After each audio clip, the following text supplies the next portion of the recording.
Chronometry calibrated. The gateway will open in 5, 4, 3, 2, 1. Analyzing data. Likelihood of parallel universes now at 15%. Continuing analysis of the many worlds hypothesis. What I have done, I had to do. At what cost? My podcast? My channel? If I hadn't tried, the cost would have been my soul. Welcome, everyone. I'm Gayfish. Joining me, as always, is the lovely DemonMama. Hello! And Moss. Hello. And today we're continuing our Star Trek watch-along with The Search for Spock, which is, I think, the only movie that has a character's name in the title. Is it? I think so. Because I think we just watched a movie called The Wrath of Khan. You are correct. I should change my statements to say it's the first one to have a main character's name, as in, like, original cast. Sure. Yeah. So, yeah. Sure. Okay. Yes. Wrath of Khan, you're correct. I stand corrected. Do you want to start over? Okay.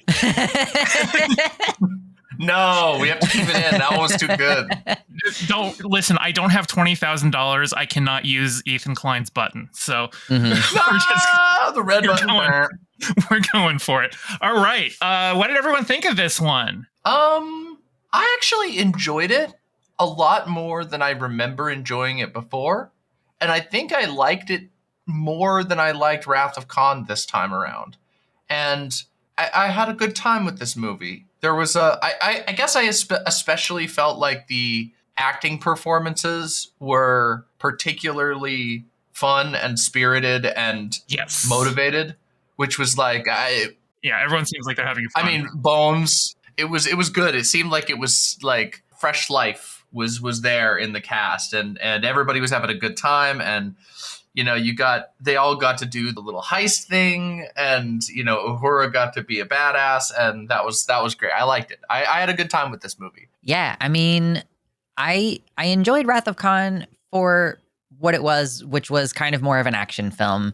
This one felt a little bit more in line with that like sci-fi feeling, like, ooh, there's stuff happening in space, but there's also like unexplained phenomenon. Like, I don't know, there were some things about it that I found a little bit more engaging, and like toward the end, I was genuinely like locked in. I was locked into the movie anyway. I was not multitasking, but I was really like actually forward edge of my seat, kind of like with the tension at the end. Yeah, so I thought it was good. Wow, I think I must be the only person here who hated it. Really? Oh, yeah. Well, okay. So has anybody heard of the Star Trek movie curse? No. I think I explained this one to DemonMama. So this is like the first example of it, but for a long time, the general rule of thumb was that the even-numbered Star Trek movies were good and the odd-numbered Star Trek movies were bad. And while obviously we watched the director's cut of the motion picture, so it was paced a little better than the original theatrical cut, but you know, people were going off the original theatrical cut because the director's cut didn't come out until like 2000.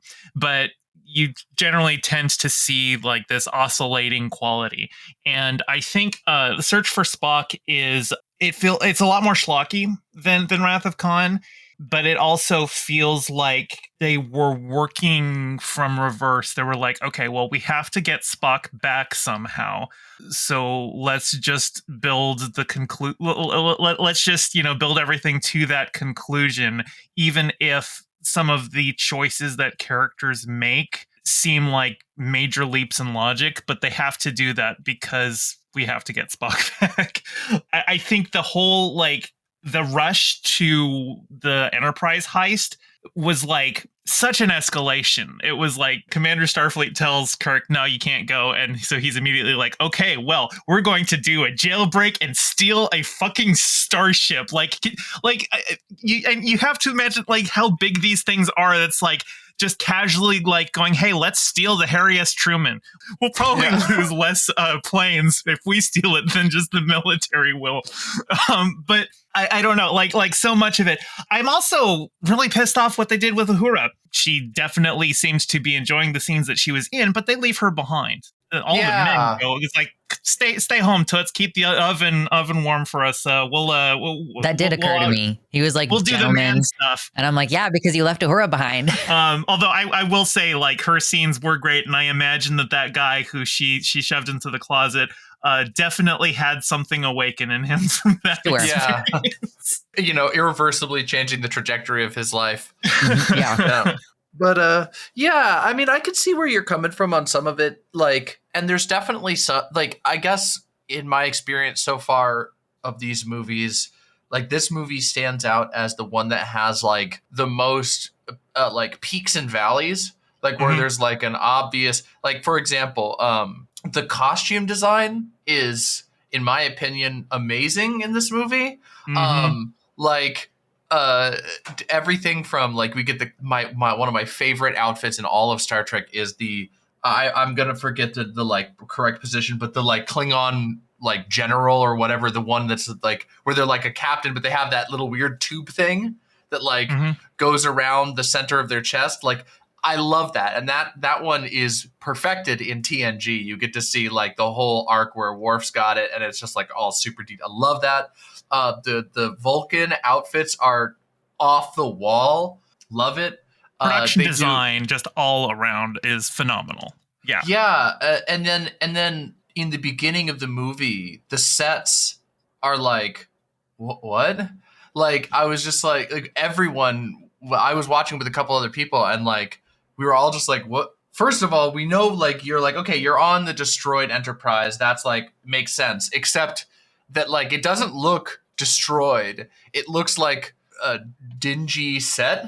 Like, there's a bunch of parts where you can, like, the way they have the camera set, you could just see the bottom, and they're all like scuffed up and not connecting 100%. It's just like, what's going on here? Like, they're just like, I don't know. The set design in the beginning of the movie is like, what the hell? And then also at the beginning of the movie, there's another part that, like, I remember this from the first time I saw this movie many, many years ago. The fact that they have this, I don't remember the exact setup right now, but it's like they're watching security footage, I think. And the security footage is just the exact edit of the movie. Yeah. And it gets me so, it just bothers me so much, and it's so goofy. It stretches like my ability to not get pulled out of the scene, because it's just like, oh, nice. I'm happy that your like security cameras like preserved like dramatic editing. Yeah, like they didn't even like re-edit the like shots. They didn't add anything besides like a funny filter. They just like, nah, just take the movie and just put it on there, and we'll say it's security camera footage. I'm like, come on. Like, okay, all of these movies do this. Like we're going to keep seeing it happen in future installments too. It's previously on Star Trek, but like as like a security recording that somebody's watching. But like they did it in the motion picture where they were like looking at the Vija broadcast, but like, they get the outside shots of the Klingon ships facing off from a position that would not be the vantage point of the space station. And they do that here. But I mean, and like at least for the start, where they're just flashing back to the most pivotal scene from Wrath of Khan, that makes sense. That's just a flashback. Sure, like a flashback is fine. I guess it's just like the security camera sequence. And, they had the actors. Couldn't they have like reshot that sequence just from like a security camera angle, just have those actors play that out again, but from a different angle?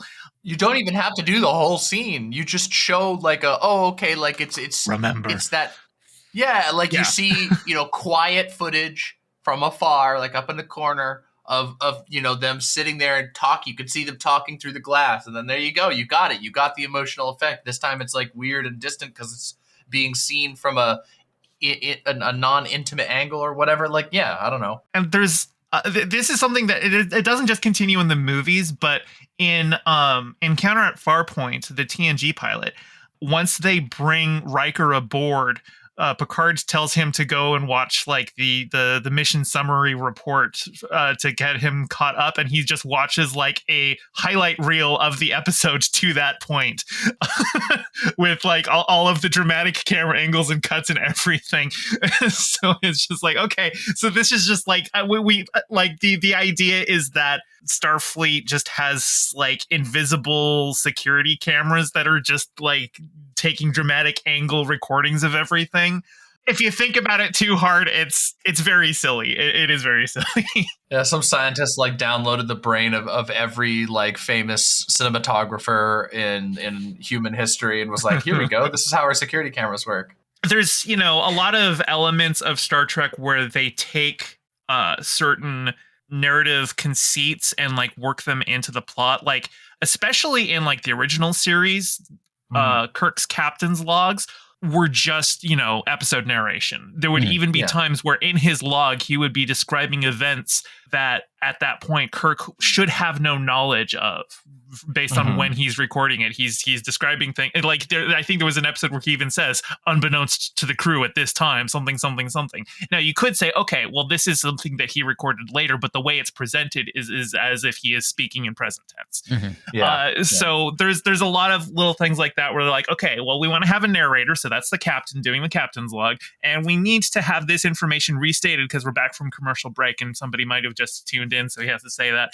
And then here it's, okay, well, we need to remind people what happened in the last movie. Not everyone saw the last movie. We want to make sure that you're not completely out in the dark if you just walk into this movie having never seen a Star Trek.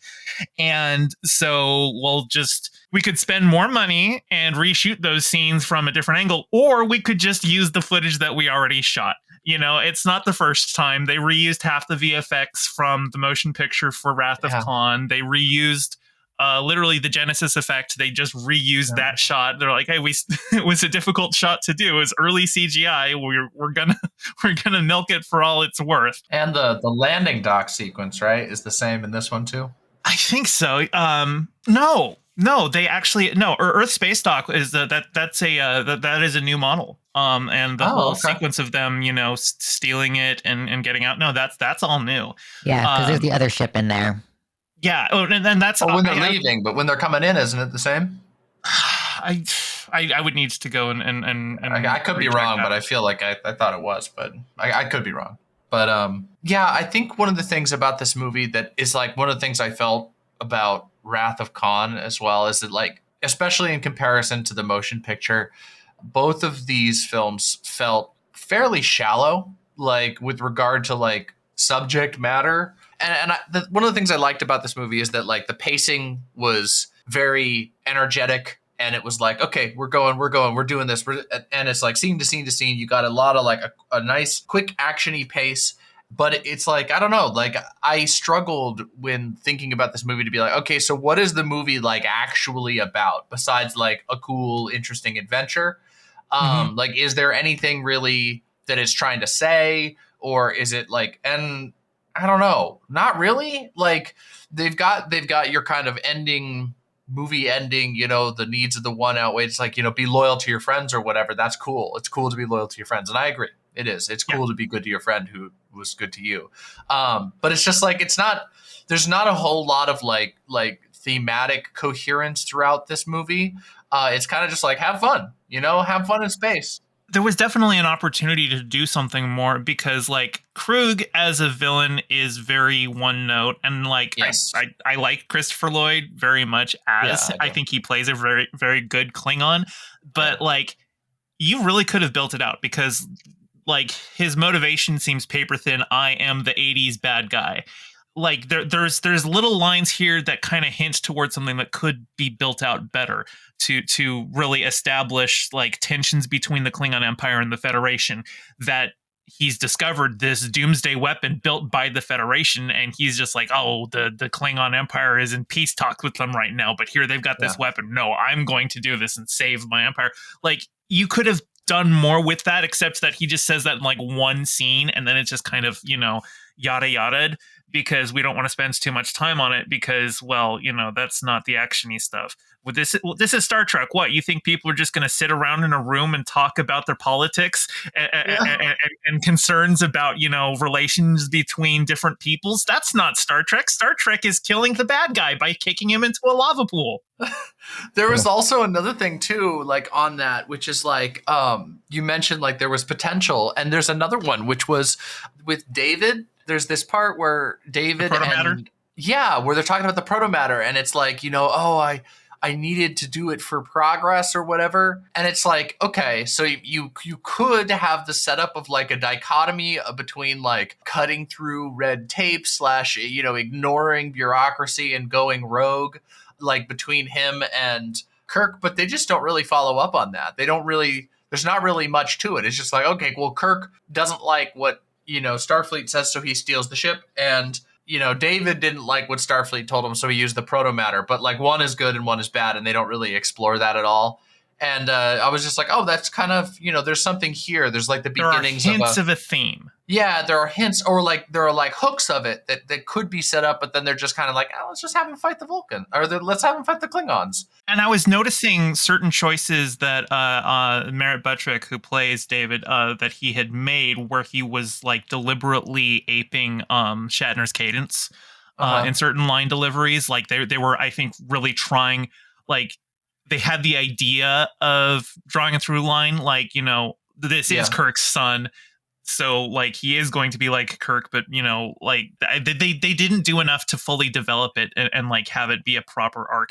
And also, like, when Saavik is berating David for using proto-matter, and she's like, how many have died because of your, the desire to do... And, like, I'm like, who do you mean? How many have died? Are you talking about the Grissom? Because that was destroyed by the Klingons, not because he used proto-matter, but because he made Genesis. If he hadn't used proto-matter, and he said it might have taken years to do it. Okay, well then in years, once they had finally figured out a way to do it without proto-matter, the issue still remains that Genesis would be a very powerful weapon for destruction. And the same issues would arise there. So that issue would therefore just be the creation of Genesis itself, not, oh, you used an illegal substance to do it. So her castigation of him kind of rings a little hollow, because I'm like, well, how many people did Genesis actually kill? Khan, who activated it to begin with. I guess Khan, killed most of the scientists who worked on Genesis to, get revenge on Kirk. But like, again, that's not because David used proto-matter. Yeah, so, it was kind of a weird decision, and it's funny too, because they kind of already had this conversation in Wrath of Khan with the whole like Kirk, Bones, and Spock arguing about like, oh, the power to create life, the power to create death. Like that conversation already happened. So it's like just a little bit of a thematic emptiness left me feeling like I didn't know exactly how to feel about this. Because like when I walk away from most Star Trek episodes, especially like, I mean, this from our watch through of DS9, where it's like at the end of not every episode, because obviously you get the silly ones or whatever, but a lot of episodes you walk away with a lot to talk about. What are they talking about? What are they feeling about? What are these things, these topics that they're trying to wrestle with and have their characters with their differing perspectives wrestle with? And it just didn't really feel like there was much of that in this movie, which was a little bit of a bummer. Even though I liked everything that was in the movie, I just wish there had been a little more attention to that aspect of like, okay, well, how does this affect the worldview of these characters? Like, did Kirk have a realization that, like, I don't know, you can't actually always just like think about the needs of the many? Like, did Spock have that realization? Not really. They just kind of said it because it was what justified the decisions that they made. I don't know. Yeah. I wonder if like one additional scene at the end of the movie could have made it feel like they at least gestured at a thematic kind of thing. Because like, if there is a theme that we could construct, it's like, okay, well, there is something there around ethics and skirting the rules. Because like we established this at the beginning of the film, this is a way in which Kirk and David are the same, is that they just decide to rewrite the rules when they want to. They decide when to change the rules because they feel like it.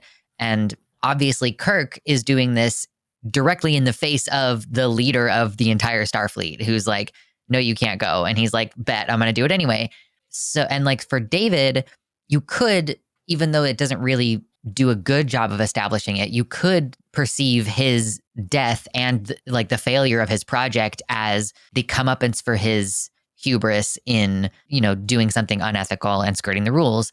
And if maybe we had one additional scene at the end where there was like a tangible consequence for Kirk breaking the rules, maybe that would have made it tie in a little bit better. But I definitely see what you mean, where it's like, yeah, this movie is the most popcorn Star Trek movie in that way, where they're like, they gesture towards sci-fi elements more for like narrative purposes in a way that I would say is more akin to like a fantasy.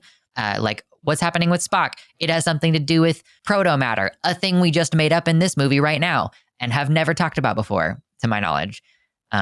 So it does feel very contrived in that way. I almost want to describe this as like the first Marvel movie. Yeah. Set in the blueprint. Yeah, like you know, the because Marvel movies have two villains. They either have the revolutionary who has good points, but then they kick a puppy.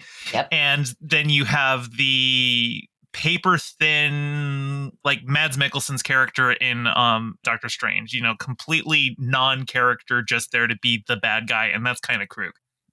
And then you've got like little tiny hints of maybe there's some message somewhere hidden in there, but like let's move on quickly so that we can get to the next, you know, punching scene. Yeah, but there's so much, like, just going back and watching it, like realizing that while this is generally considered one of the worst Star Trek movies, obviously before, you know, J.J. Abrams and everyone got around to it, but there's so much in the development of the film, like from a production standpoint, that really carries forward through the rest of the series. Like a lot of the Klingon aesthetic. I mean, we started seeing some of that in the motion picture, but we only got that one scene. Here we've got a Klingon villain. And so, like, we've got the full development of Klingon as a language. Like, they had the Klingon language a little bit in the motion picture, but that was just James Doohan was dubbing over all of the Klingon actors, and so he was just making noises. And then they hired a linguist to actually develop all those noises out into a proper language for this film. So you get that a lot. You get a lot of starship designs in this movie. There are a lot of new models that just get used for basically the rest of Star Trek. Like the Excelsior, we see that ship model used so much in like TNG and Deep Space Nine and stuff, like especially Deep Space Nine. Like once they get into like the Dominion Wars, you know, like if we need a shot of multiple starships, okay, well, we've got a couple Excelsiors here and there. They also use the Reliant class from Wrath of Khan a lot. But the Bird of Prey, that thing, my God. I know you said that the Vorcha class is your favorite. My favorite. I have a soft spot. The Bird of Prey is, in my mind, the best Klingon ship. It looks so pretty. I love it. It does look cool. I like how its wings change when it's about to fire, so you can see whether it's in an aggressive stance or not. Yeah, I like that too. There was, honestly, I thought that the action space fighting sequences in this were well done. They weren't like overlong, but they were also like fairly intense, and you got a feeling for the tactics and like, oh, here's how we're gonna like spot them and then wait and fire everything the moment that they come out, you know, take advantage of their limitations of this technology. I don't know. I thought that was pretty good as well. Like the space battle aspect. And of course we get to see all the glamour shots of the ships, which is cool. Yeah, like I said, you know, from a production standpoint, this movie's gorgeous, and it created a lot of visual language that really set the tone for a lot of future Star Trek. Finger sex. Oh God, no! The pawn. Oh yeah, finger sex. It was a little weird. I had notes on this. Like, don't finger do sex. it. Just like, okay, like. I know that, like, I understand Ponfar has been established in Star Trek, and you're going to have nerds who would be like, excuse me, but if Spock was rapidly aging and went from, like, a child to an old adult, then he should have gone through Ponfar several times. And so, like, the writers are like, sure, why not? We'll just go ahead and have Saavik have sex with a mindless child. And at least they weren't graphic with it, you know. They just did the Klingon finger stuff. Yeah, I know, finger but sex. Like, there's a deleted line from the next movie where Saavik tells Spock she's pregnant. They didn't include that, thankfully.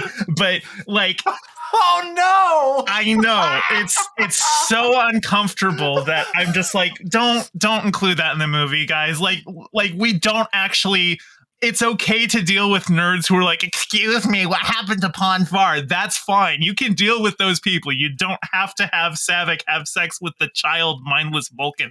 Like, come on. Spock had both of his arms were broken and they were in a cast and he was suffering. He was suffering in the hospital. No. So he called Saavik and was like, please help me. No, oh my fucking god! It was that made me laugh. It was poorly portrayed and thought out, and also like, okay, so you have the nerds who are like, actually, you would have gone through Ponfar like 40 times or whatever. Like, okay, don't you think that like the insane growing pains that they already depict is enough? Like that might distract you from your Ponfar, or it might be a little bit overriding. They don't have to do it. They did not. It was awkward and funny in a horribly stupid way. And yes, it is Star Trek's. Mom, my arms are broken. I think Star Trek rarely does Ponfar well. Like almost every time it's brought up in an episode, it's just like, don't do this. I think the time that Ponfar was done the best was on Voyager when Tuvok undergoes Ponfar, and he's just trying to, like tough it out on his own, and like he tells everyone it's some like space fever or something like that, and Janeway's like, last time you had that fever was 7 years ago, if I recall. And then Tom Paris just ends up creating a holographic version of Tuvok's wife so that he can just go and get it done with. And I was like, okay, I'll accept that. That's okay to me. I can deal with that. But then there's times where like it's just like thrown in there for titillation. You've got the character who's like, oh no, early onset Ponfar, we have to have sex immediately. And it's like, okay, all right, okay. I don't know if I felt like it was well established in this film. Like, I know what Ponfar is already. Yeah. I know it's some kind of sex fever. It's like irresistible horniness of some kind. I don't really fucking get it. But I don't actually know if they did a good job of explaining what that means in this film, or if it's one of those things where we're like, we're just going to hint at it because you should already know as somebody who's watched Star Trek before. Because I didn't necessarily interpret the finger thing as like basically finger sex, but it's like, it makes sense. And it was intimately shot that way. I just was like, I don't know what you're trying to accomplish here in the movie. Well, and the finger touching thing that had been established as like the Klingon, or sorry, not it's the like Klingon, foreplay. Well, as like just kind of like a like the Vulcan's sign of like affection, because in the original series, the episode where Sarek shows up, him and his wife, they do that thing. They just like touch their fingers together like that.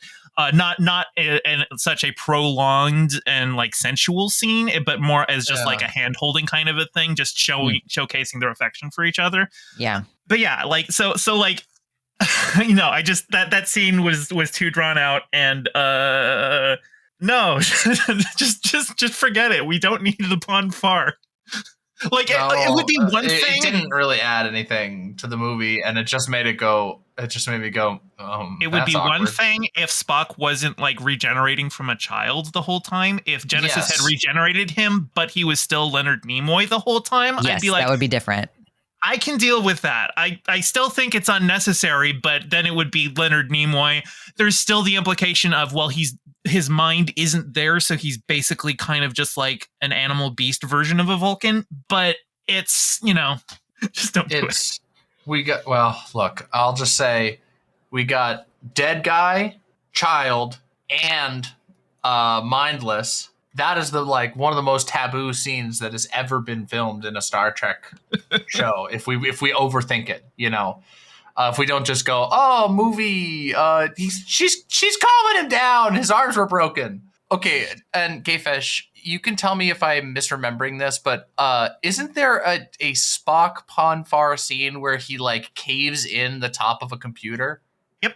Is that in a movie or is that in an episode? That is in Amok Time. That is Spock dealing with Ponfar. That's the first time we see Ponfar. Okay, yeah, that's one of the funniest and most iconic scenes I always remember. I couldn't remember if it was specifically Ponfar, but yeah, I like him like getting mad and then like hitting the top of a computer monitor, and it like just obviously transitions to being like a cardboard model, and he's just like and like caves in the top of it. Is like just, it's so funny.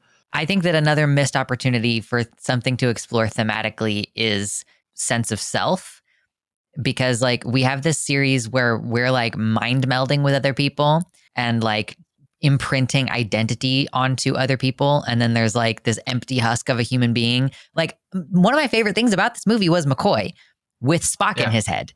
I'm like, this guy's funny. I like this guy. Most of the time, McCoy, I'm like, you're saying what needs to be said, but you're really annoying about it. And so this one, I'm like, oh yeah, it's revenge for all those arguments he lost. Hilarious. That line is great. Yeah, and like, there's also something about the way that the first mind meld in this movie is portrayed, where Sarek is like all up on Kirk's face.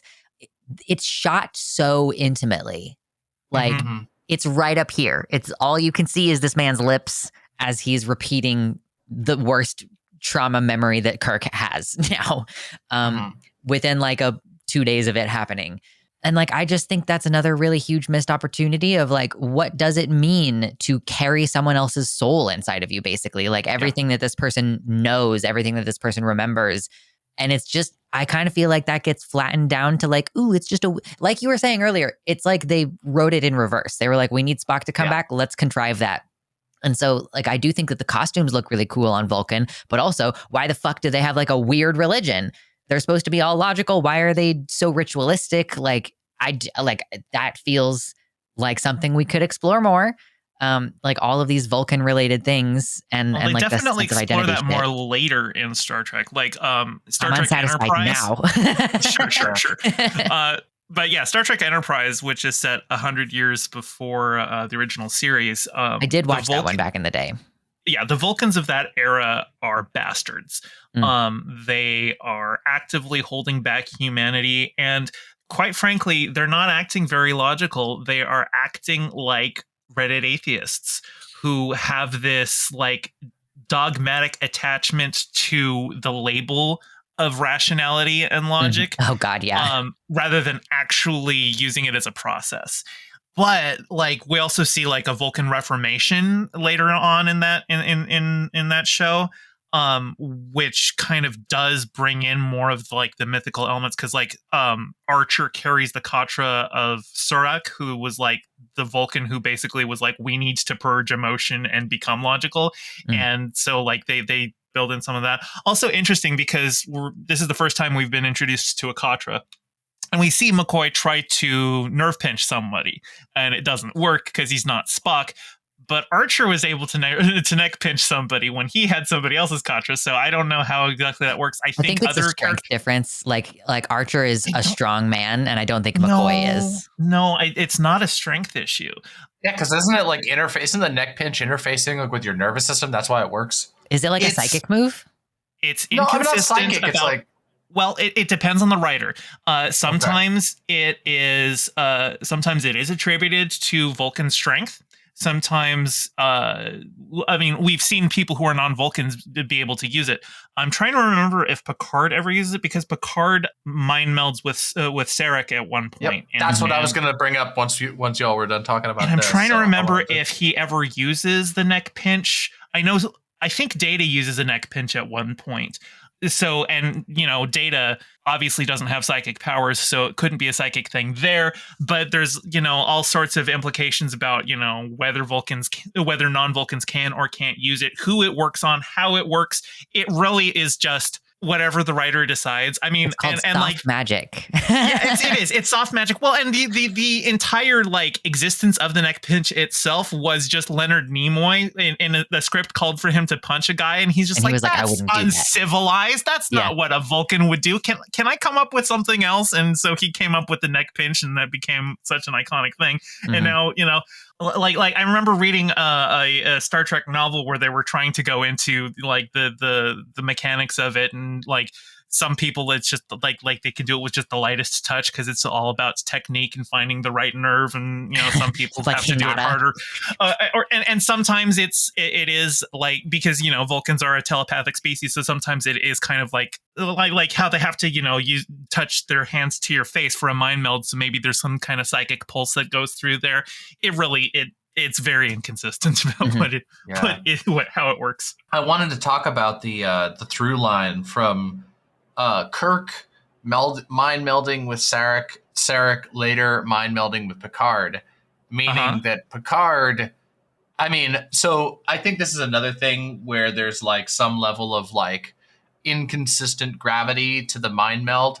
Yeah. Even within this movie, where it's like, okay, a mind meld is like, it's a pretty intense thing. In TNG, a mind meld is like you have become the same person for what seems like it's like an indescribable amount of time. Can't you You've get an liter- STD from mind melding? Yes, From to Star Trek Paul Enterprise? from Enterprise to Paul got Vulcan AIDS from a mind meld. Yeah. Yeah. What So the you're right. There's I a didn't know about dramatic that. difference. Yeah. Yeah, it's like the mind meld in TNG. The mind meld is like treated like, I mean, it's an unbelievably. It sticks with Picard. He refers to it at multiple points throughout the length of the show as something like that's gravely influential on him. Like he's like this. I am that guy. Like, and he is me. And which if that's consistent, then there's like this. I found it interesting that there's like okay, so you're also Kirk too. Like you're like carrying that forward in a very real way. I think also like you mentioned the intimacy of that scene. And I think that works too, because it's like, I don't know, you're like Sarek is experiencing the worst day of Kirk's life alongside with him there. And yeah, it's nothing but intimate. So I do think that was like a great choice. I just find it interesting that like the mind melding is there's that through line. And I don't know. I guess I am a little surprised. Maybe that's because there's like the I sent my whole consciousness to be stored in you type thing that makes Bones so dramatically, and also he didn't know it was happening, so that might also like affect.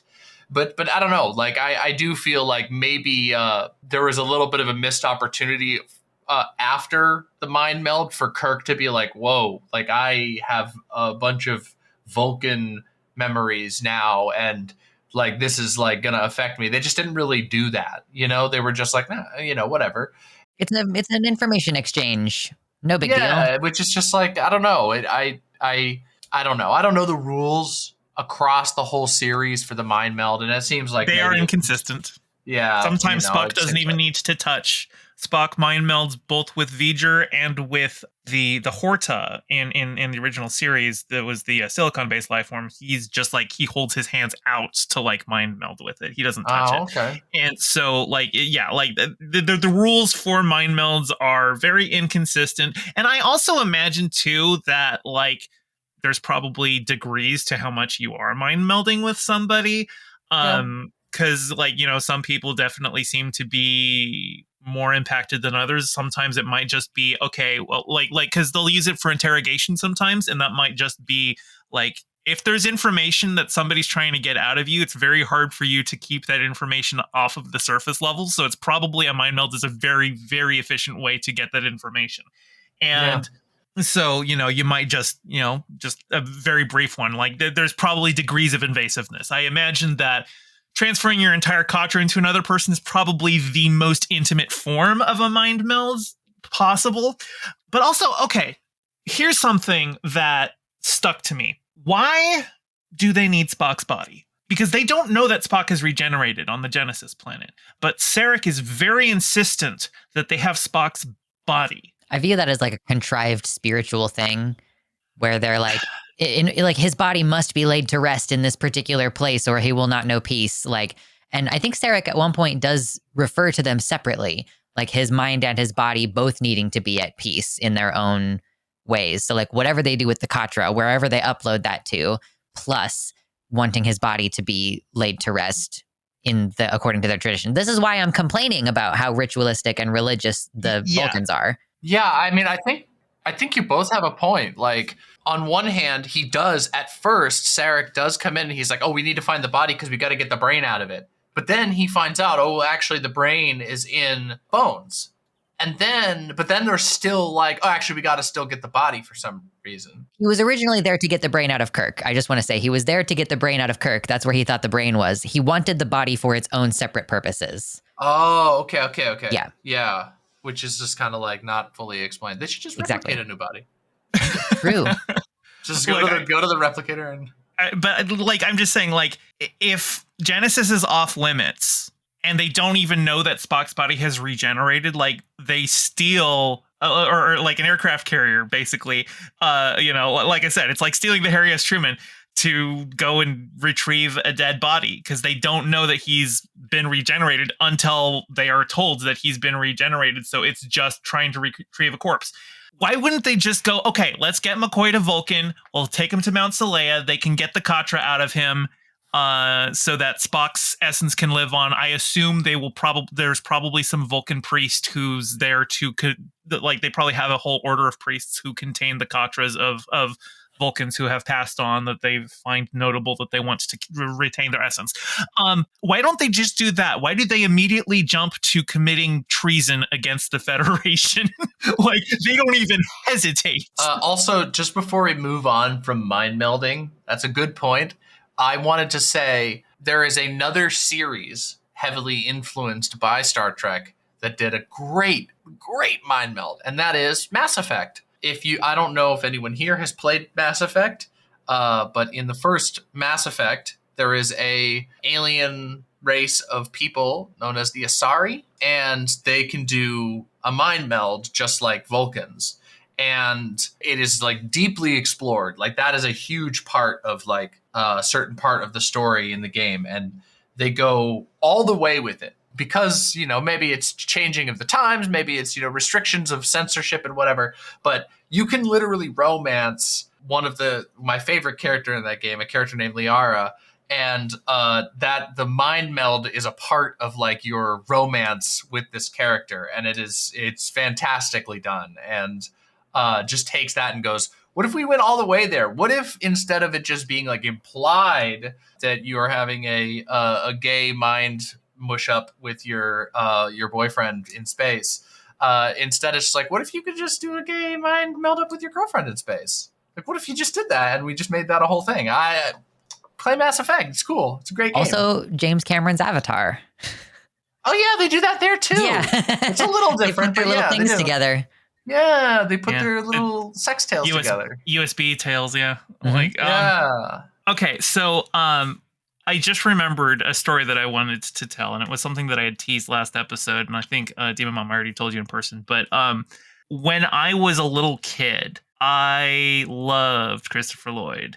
Like, I was obsessed with Back to the Future. I'd watch that all the time. There would be times that my mom would yell at me to stop quoting it, and I didn't understand why, but it was the line, "What the hell's a gigawatt?" And the way she yelled at me without explaining that she didn't want me saying hell, I thought gigawatt must have been a bad word. But anyway, I was a big Star Trek fan, but I had not seen Search for Spock. And like when you're a kid and everybody has seen like a movie that's out and you feel left out, and so you like maybe you make up that you've seen it to just try and play along with people. Well, I was also like, as a kid, I would just make up stories a lot too. So I made one up that I had seen Search for Spock, talking to people who hadn't seen it, so at least like they couldn't call me on my BS. But I made up, not knowing that Christopher Lloyd was in this movie. I just said that he was in the movie. That's funny. That's incredible. But also, I hadn't seen Wrath of Khan either, so I didn't know Spock died in the previous one. I didn't know Search for Spock was about bringing him back to life. I just figured, he's missing. And like, I think I just said that Christopher Lloyd just played like a passing like merchant trader or something. He's like, oh yeah, he went that away. So just, making up that character, that an actor was in the movie and turning out, oh yeah, no, he was actually the main villain in the movie. Yeah, that was funny. Yeah, Christopher Lloyd is, he's in a weird spot in this movie, but I like it anyway. Like, he's so much fun in that role that like, I don't know if I 100% buy that he's like a high-ranking Klingon warrior, but I love everything that he's doing, and he leans into it so hard that I find it enjoyable nonetheless. There's a lot of just kind of very like cliche bad guy stuff that he does, but he like fully embraces it. Like, beam up the Vulcan. No, why not? Because you wish it. It's like, you fool, the planet is collapsing around us, we'll both die. He's like, then that is how it shall be. Very Klingon. When he's like screaming about to get off the ship of his guys. Let me hear that. 5, 4, run, or whatever he says. I can't remember. He's like, get out of there. Yeah, so good. He's just all He's in. having fun. It's so good. Yeah, Was he he's having a originally a good time. comedic actor? Because he really plays this role like a comedic actor in a drama.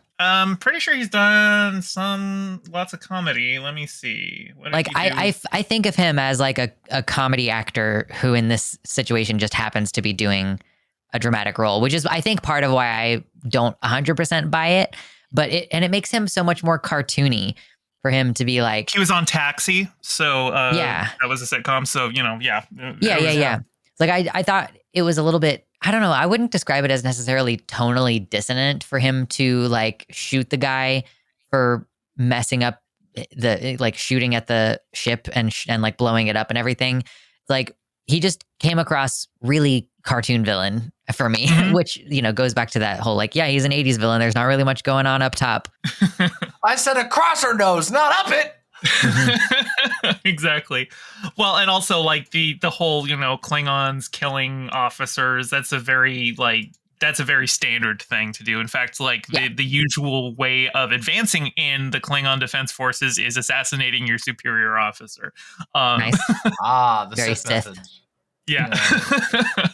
Yes. I liked the dog though. Oh, yes, the dog. I was sad.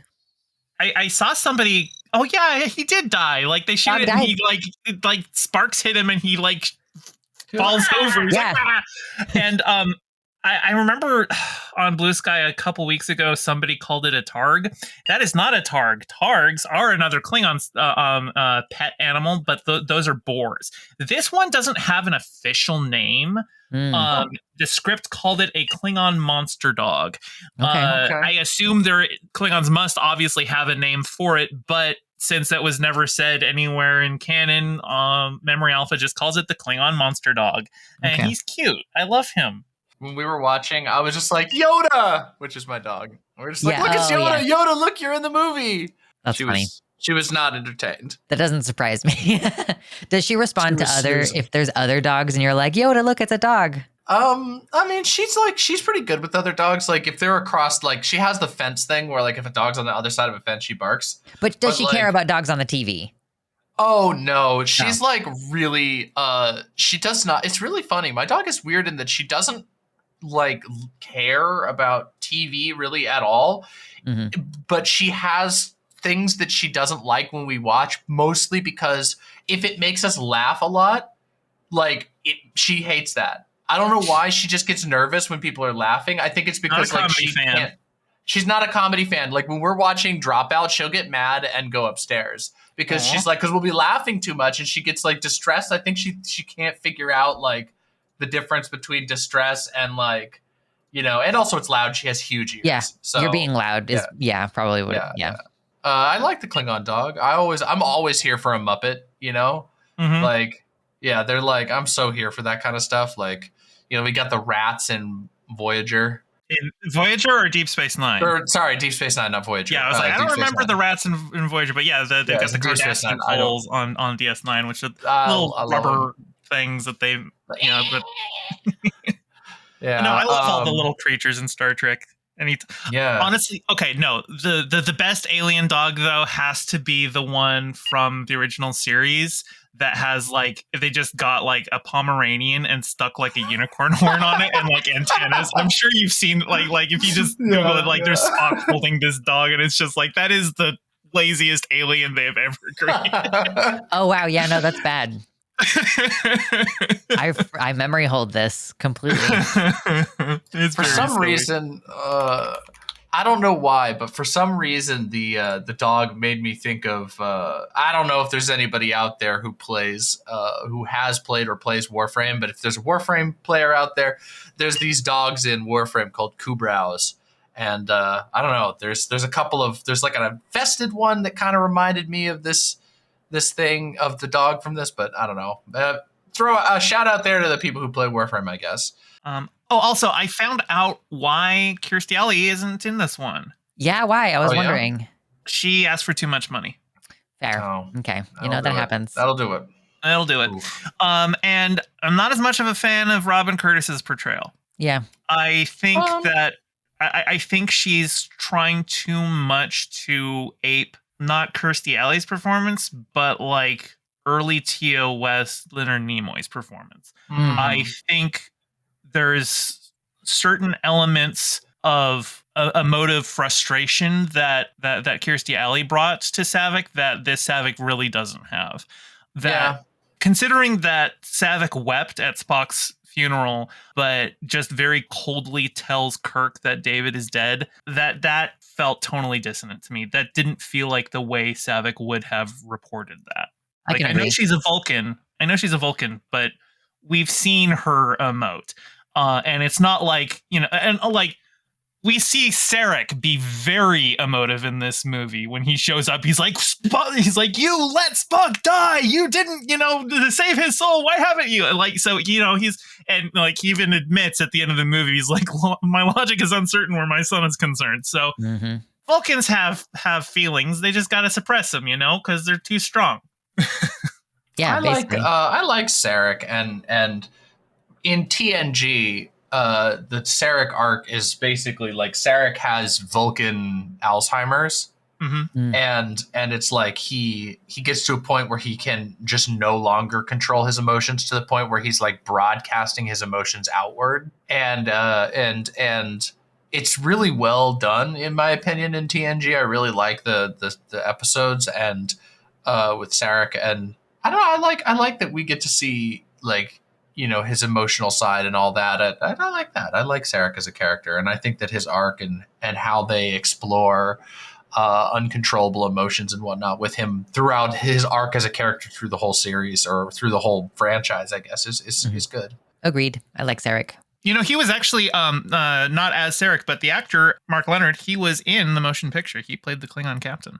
So I think he's actually in every TOS movie except for Wrath of Khan, because Sarek's going to be in all of the rest of them, I'm pretty sure. So. Oh, that's awesome. That's well, neat. I'm very excited to watch the next one. The Voyage Home. Whale. The Voyage Home. I always in my mind, I was like, is it the Journey Home or the Voyage Home? And I always wanted to say the Journey Home because the Voyage Home sounds too much like Voyager, but no, it is the Voyage Home. So yeah, it's I have not seen this movie since I was a kid. And I remember, yeah, it's been a long, long time. And I remember loving this movie. So I'm really excited to see it and rediscover it, because I remember only tidbits that were like, this stuck out to me when I was a kid. Like, this is what I was like, a thing that I remember. And so I'm excited to revisit it and rediscover it, I guess. I like Kirk's pink blouse. It was pretty good. Yeah. Oh, it's good. The fashion is on point. Everybody's fashion on this movie is on point, except for Chekhov, who looks like a space pilgrim. Yeah, a little bit. But everyone else is just, I love Sulu's little cape. I was watching with my mom, and she's like, had George Takei come out by the time this movie came out? I know, it's so very cunty. Flamboyant. I love the scene where where it's like the guard is like, little man, and then he like kicks his ass. I'm like, oh, I love that. Oh my god. Yeah, and the jacket's like over his shoulder, but his arm is free, and so it's like draped it's like on him. Yeah, it's real cool. So good. I just have to say it again. I said it at the beginning, but I'm gonna say it again. The Vulcan swag was out of control. I was, during that scene, I was just like, oh my god, I love these Vulcan outfits. These Vulcan ritual outfits are insane. I love them. I'm just like, oh man, I gotta get me some Vulcan outfits. I'd be hanging on Vulcan. I'd be like Garrick, I'd be like, I gotta go attain me some Vulcan swag. Fabric.